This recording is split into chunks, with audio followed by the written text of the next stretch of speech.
Welcome to Seaside Media. My name is Jeremy Moore and I'm owner and lead storyteller here at Seaside. Here's a breakdown of our production process to help you understand what to expect when working with us. First, we'll work with you to determine your vision for the project, what you hope to achieve. This will involve a Q&A session via in-person meeting or a video call to help us better understand your goals. Once we have a clear understanding of your goals, we'll assemble a team of experts to work on your project. This team will be led by a project manager who will be your main point of contact for the entire production process.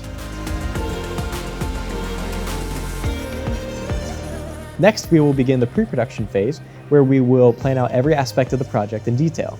This will include creating a shot list, a storyboard, and a script. Once pre-production is complete, we'll move on to the production phase.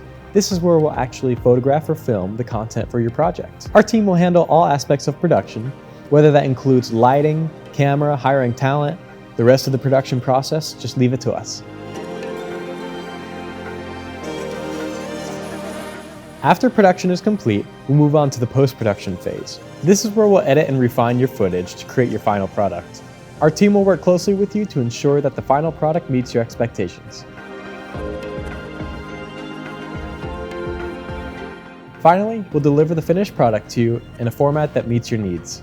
We'll also be able to provide ongoing support and maintenance as needed. We hope this breakdown of our production process has been helpful. If you have any questions or want to get started on your project, please don't hesitate to contact us. See you in the next one.